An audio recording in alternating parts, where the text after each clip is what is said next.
Hello दोस्तों, हमारे channel में आपका स्वागत है। आज मैं लाया हूँ गुप्तोत्तर काल का इतिहास में लाया हूँ, जिसमें गुप्तोत्तर काल प्राचीन इतिहास है। चलिए, पहला क्वेश्चन है कि पुष्यभूति वंश की स्थापना किसने की थी? तो पुष्यभूति वंश की स्थापना पुष्यभूति वर्धन ने की थी। चलिए, अगला क्वेश्चन है कि पुष्यभूति वंश का सबसे प्रतापी राजा कौन था? तो हर्षवर्धन है।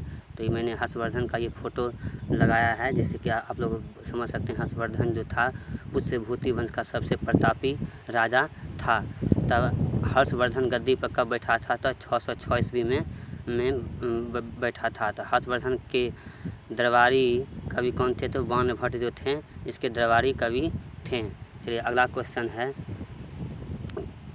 चीनी यात्री हुएनसांग किसके समकालीन था? तो हर्षवर्धन के समकालीन था। ये मैंने हुएनसांग का ये फ़ोटो लगाया है, जो कि हर्षवर्धन के शासनकाल में भारत ये आया था। चलिए, अगला क्वेश्चन है, किस व्यक्ति को द्वितीय अशोक कहा जाता है? तो अशोक को जो है द्वितीय अशोक कहा जाता है। अगला क्वेश्चन है, अंतिम बौद्ध राजा कौन था जो कि संस्कृत का महान विद्वान था? तो हर्षवर्धन जो था संस्कृत का प्रचंड महाविद्वान था। तो हर्षलेख किसने लिखी थी? तो बाणभट्ट ने लिखी थी। मैं कुछ पुस्तक का नाम लाया हूँ, जिसे आप लोग देख सकते हैं। प्राचीन पुस्तक है, जिसमें कि हर्षवर्धन, कदामिनी, बाणभट्ट ने लिखा था, महाभाष्य पतंजलि ने लिखा था। तो आप लोग इसे देख सकते हैं, पॉज करके वीडियो देख सकते हैं। चलिए, अगला क्वेश्चन है, किस राजा ने रत्नावली नामक पुस्तक लिखी थी? तो हर्षवर्धन ने रत्नावली नामक पुस्तक लिखी थी। हर्षवर्धन और पुलकेशन द्वितीय के मध्य हुई संघर्ष की जानकारी कहाँ से प्राप्त होती है? तो एहेल अभिलेख से होती है। ये एहेल अभिलेख का जो है ये पिक्चर है। चलिए, अगला क्वेश्चन है, हर्ष ने अपनी राजधानी थानेश्वर से कहाँ स्थानांतरित की थी? कन्नौज जो है अपनी राजधानी उठा करके ले गए थे। चलिए, अगला क्वेश्चन है, सकोल उत्तरापथनाथ किसे कहा गया है? तो हर्षवर्धन को कहा गया है। बंगाल का कौन सा शासक हर्ष के समकालीन था? तो शशांक जो था हर्ष के समकालीन था। गुप्त वंश के पश्चात उत्तर भारत का सबसे बड़ा पुनर्गठन किसने किया था? तो ये हर्षवर्धन ने किया था। चलिए, अगला क्वेश्चन है, हर्ष के शासन काल में उत्तर भारत का सबसे महत्वपूर्ण कौन सा था? तो कन्नौज जो था सबसे महत्वपूर्ण शहर था। हर्षवर्धन अपनी धार्मिक सभा कहाँ किया था? तो प्रयाग में किया था। ये प्रयाग का फ़ोटो जो अपनी धार्मिक सभा प्रयाग में ही किया था, जो कि इलाहाबाद में स्थित है, जिसे इलाहाबाद का नाम प्रयागराज कर दिया गया है वर्तमान में। चलिए, अगला क्वेश्चन है, हर्षवर्धन की राजधानी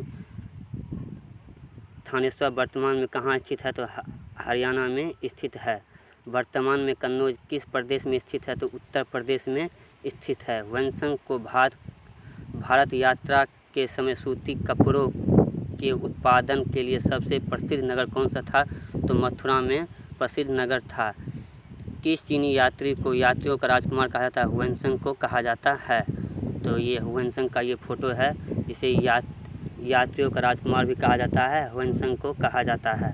चलिए, अगला क्वेश्चन है, कुंभ के मेले का शुभारंभ किसने किया था? तो हर्षवर्धन ने किया था। चलिए, अगला क्वेश्चन है, किस शासक ने नालंदा विश्वविद्यालय के लिए 100 ग्रामों की आय दान के रूप में दी थी? तो हर्षवर्धन ने दी थी। नालंदा विश्वविद्यालय कहाँ है? तो अभी वर्तमान में बिहार में स्थित है। तो ये क्वेश्चन है, बख्तियार खिलजी ने नालंदा विश्वविद्यालय को नष्ट कर दिया था।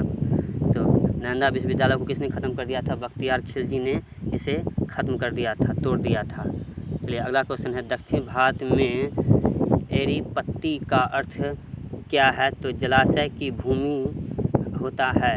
पुष्यभूति काल में राज्यों की आय का मुख्य साधन क्या था? भूमि कर जो था आय का मुख्य साधन था। पुष्यभूति काल में भूमि कर कितना लिया जाता था? तो 1/6 भाग जो भूमि कर लिया जाता था। चलिए, अगला क्वेश्चन है, हर्षवर्धन के समय नालंदा विश्वविद्यालय के कुलपति कौन थे? शिलभद्र जो थे नालंदा विश्वविद्यालय के कुलपति थे। किस अभिलेख में हर्षवर्धन को परमेश्वर कहा गया है? तो मधुबन बांसखेड़ा अभिलेख में परमेश्वर कहा गया है। कश्मीर का इतिहास किस ग्रंथ से है, तो राजतरंगिणी से है। तो राजतरंगिणी नामक ग्रंथ किसने लिखा था, तो कर्ण ने लिखा था। अगर वीडियो अच्छा लगे तो लाइक एवं सब्सक्राइब जरूर करें। धन्यवाद।